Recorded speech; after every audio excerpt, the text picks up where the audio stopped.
Welcome back, everybody. Happy Finance Friday. Let's talk about Magic 30 Anniversary Edition. Is it worth investing? I'm not going to talk about the reserve list. I'm not going to talk about anything else but the financial aspect of Magic 30 Anniversary Edition. Should you buy it? Let's go. Vintage Magic. Game. Collect. Invest. For more information about our consulting and professional services, visit vintagemagic.com.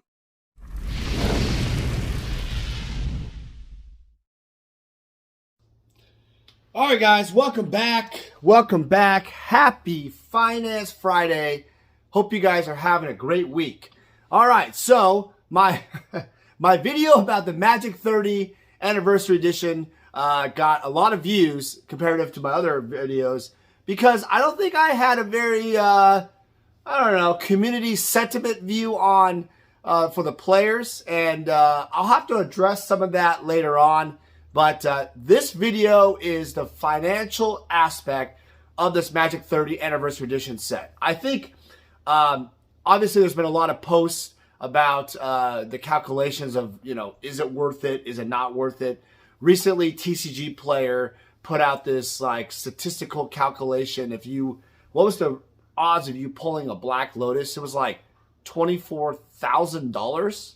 Wow, that's insane based on the prices. So I have some thoughts for you guys on this particular product, and I just want to be as clear as possible. I don't want to talk about the reserve list this time about this. I want to talk about more about the financial part. This is Finance Friday. All right, so here we go. The most important thought I had for you guys is this. You notice that Rudy from Alpha Investments, and I'll have to address this one later on too, always buys old school, older cards, reserve list cards. You notice that, right? And then he sells all these new product and new stuff. So does he believe in the new product? Well, he does, right? He has positions on some of the product, but that's tends to be some of the stuff that was older. I don't know about newer though, because lately his video sentiment has been saying that, hey, it's not, Wizards is losing its kind of cards in the game of what they could do for Magic. And his Brothers of Fire video that he had recently, about the numbered Brother of Fire cards, which I actually didn't know about this until I looked at it. Yep, Wizards put numbered cards in the Brothers of War set that recently came out. And it's going to be a change. They call it an expansion of the reserve list. I'm not sure if that's the right term. Whatever you want to call it, it has changed the game. And makes it interesting because of the fact that, well, you have a situation, has Wizards really used up all of its ammo for the foreseeable future? And I don't think it's used up completely because there are lots of things they haven't done. Redemption cards, artist proofs, inserts, sketch cards, one-of-ones type of thing, fancier stuff, whatever, right? There's lots of things, experience type of items, maybe Magic memorabilia, etc. So I'm not convinced that it's over yet, right? They ran out of ammo. But honestly, it doesn't flip and matter. And it doesn't matter what Wizards does. You're going to still buy the cards. And here's why for this particular set. The set itself, Magic Anniversary Edition, is it's set for collectors, okay? I want to be clear that the players obviously felt really bad. They're supposed to reprint the reserve list actually so we can play with it. These aren't a tournament legal. What a waste. Blah, blah, blah. Who cares? No one cares because it's for collectors. There are times in the Wizards production of cards, they're meant for collectibles. And in the past, they did this collector's edition set, 1994, 93, 94, that we all know and love. The square corner cards, gold back, and they had the entire set for like $49.99. Seems really affordable, obviously, comparative to the price today for about $14,000, $15,000 for that set. But today's prices for the collectors, this 30th anniversary, seems absurd for $1,000 for 4 packs. But is it? See, the thing is, I thought about a story that I'll tell you. There was a set back in the day, the 1996 Marvel Masterpiece set. It was the most expensive set for Marvel Masterpieces at its time. And it didn't sell very well because of the fact that it was really premium, more expensive. It featured the art of Julie Bell and Boris Vallejo, considered the top artists, of Marvel, of fantasy art in general. And so the idea was really to feature the artists, and the product was very premium. Today, it holds to be the most expensive Marvel product still, pretty much. I mean, there are some ones that are rivaled because they've put out some more redemption cards. The 2016 Marvel set was pretty expensive, but overall, the box price is about almost $20,000 for a sealed box of the 1996 Marvel Masterpiece set. Goes to show you that even though it felt like a dog as a product at 1996, it became an incredible investment long term. So that's one example I'll share with you. Another thing I'll say is, back to what I was saying about Rudy and him buying those things. This is a little different. This isn't the new product that we see all the time with Wizards, right? This isn't like, oh, we're going to, have just another standard box with foils and, some kind of, another Tormergoyf and another Wasteland and another Rishadan Port, whatever the hell it is, right? Oh, Force of Will printed 1 million times now. It's not like that. This is a nostalgia set. This is a commemorative set. This is to kind of invoke that nostalgia of the past. And if you think about that, I think that you have to consider the rarity, the way they're doing this. It's focused primarily for those collectors who are making the set, who love collecting the older cards itself, newer players who may not be able to afford it, who can buy some of those singles of the cards and start making sets or decks and enjoying the artwork of the olden days. Also, obviously, people in our age, I'm 42, geez.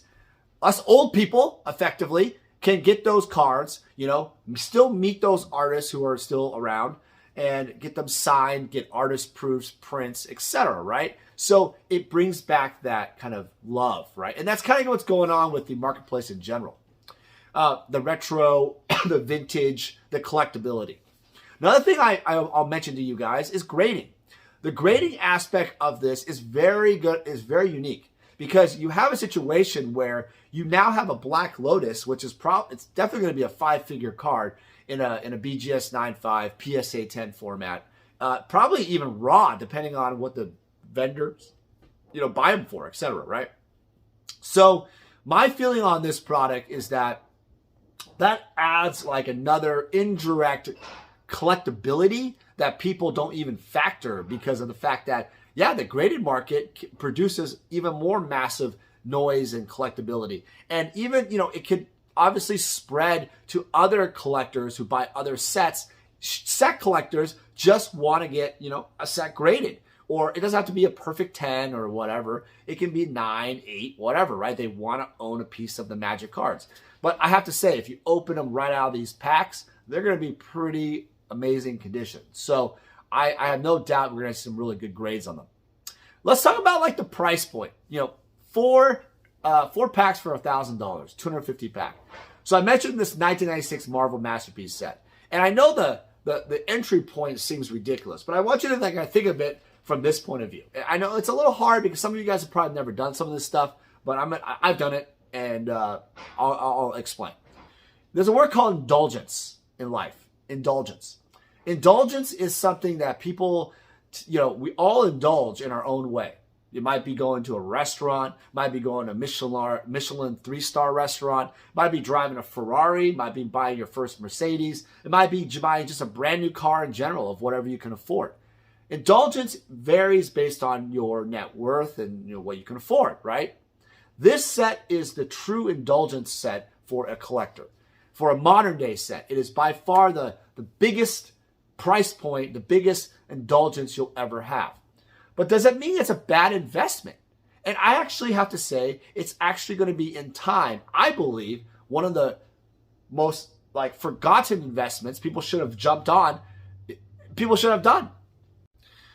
Now, I'm not saying like people are not going to buy the product, like it's forgotten as in the 1996 Marvel Masterpiece set where they cut it short, they short printed it, and it didn't sell well, right? So they just stopped producing it, made it even more limited. Not what I'm saying. What I'm saying is that people are going to buy, there's obviously people are going to buy the packs, may not open them, that's fine, or open them. But a lot of you guys are going to sit there on the sidelines and just be annoyed, say the F-bombs, fuck you, I hate Wizards, I hate this game. I see people say, I quit, I'm burning my cards, Wizards is a greed monster, I don't give a crap about, Magic anymore. You know what? Whatever, right? But the reality is, this is why there's an opportunity from a financial standpoint. When people are afraid, I don't know what Warren Buffett said, but when people are fearful about something, it's time for you to act and be more bullish. And I'm telling you right now, this is one of those opportunities. How often has the Black Lotus, the Power 9, the Dual Lands ever been reprinted of any kind? Do some simple math.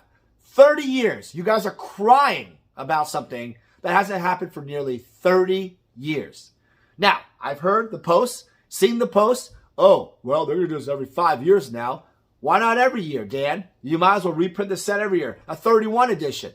Not happening, bro. Not happening. Now, if they do, another conversation. A little bit of this will be a disappointing conversation.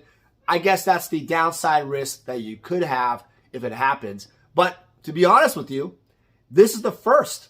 This is the first of its kind for 30 years. Does that make sense? It is the first of its kind. You look at the Lamborghini Countach, for example. This car was a 1980s amazing car. Now it's being redone in 2023 or 24, and it's like over $500,000. And it's an amazing car, but the Countach that is the old vintage one, selling for millions, right, in really great condition. Back to what I was saying about experiences in life, indulgence. I love great food. I've gone to the top 3-star Michelin restaurants, paid thousands of dollars for just the prefix meals. You could spend thousands of dollars on wine tastings. There's even water tastings for like hundreds of dollars. Bottled water tastings. And these are all indulgent items. But why would anybody buy it? Why would they be at these 5-star hotels and these morons are just buying them? Because people buy them because they're bored. They want to be entertained. Are you not entertained? You have been entertained. Wizards did its job by entertaining the public and by giving out something that you'll never have for a long, long time. And because of its exclusivity, because of its rarity, I know it alienates the players, a lot of the people that are working jobs and such, who can't afford even a pack of this without it being a serious thing. They laugh at it, right? They laugh at the whole thing. In the test of time, this is the type of investment that you'll have to look at and be like, okay, wow, the sticker shock is really killing me, but the yield percentages, the percentages are exponentially higher. So let me explain the next part. In stocks, for example, there are stocks that are like Berkshire Hathaway. I don't know what the hell it's at right now, but like say $500,000, something per share. Some ridiculous number, right? Really large number. And those stocks seem ridiculous because you can't really even buy it. I don't even know if you can buy a fractional share, but whatever. The point is, it seems to a lot of people, well, I'd rather have more quantity of a shittier stock than a more, company that's been, dominating the market, proven, etc. Right? It seems weird because the stock price is so high. I'm not going to get into that kind of stuff. Why would I invest in it? It makes absolutely no sense. This is the same with this Magic the Gathering product. The sticker shock has shocked everyone. But that's not the way it goes in investing. People have to understand, you have to diversify. I've said this word, diversify your portfolio. Yeah, I mean, think about this. If the price of the product for this anniversary set is this high, the base value of the commons and the uncommons and the rares, even like Righteousness, Warp Artifact, Pirate Ship, whatever these crappy rares you've mentioned, because of the share initial price point, it could actually be a very strong price just to even purchase it on the investment retail market. Now you're probably looking, well, it's going to tank. You can't look at it though as like a newer Magic the Gathering product where they've printed to oblivion. This, they have said, is a limited edition product. They haven't said the exact amount for the rares. I'm actually curious, but if they said that the rares are only 700 or 1,000 rares in the world, they're not foil stamped yet, but eventually they will. I'm telling you, one of these days they will do one of these things. That gives you an idea of, man, the finite amount of this particular rare actually makes it more value. It can be investable. Let me explain. In alpha, the rares are around 1,000 rares of each card. So there are particular investors who've bought cards like Volcanic Eruption, Anka Mishra, it doesn't matter, Fungusaur. These cards are being hoarded. You know, I know collectors have like almost 100 of them. I myself have positions of those amounts on some cards of rares. Now you're probably thinking, who gives a rat's ass about those cards? But they are investable because you know that they're finite, they're limited. And if you purchase enough of them, and if the market's scared and there's a sell, people don't believe in it or whatever, and you keep adding positions, eventually, if the market turns, you have a diversified position in a limited edition product. Thus, this whole diversified conversation. I want to wrap it up with the last thing about why it's important to be diversified and why you should never go all in to any product, right, at all. All right, guys, so to sum it all up in this video, I think this product is definitely a yes to invest in a certain level. Let me explain. If somebody's on your budget, right? But it's all about diversification. You don't want to go all in on this product.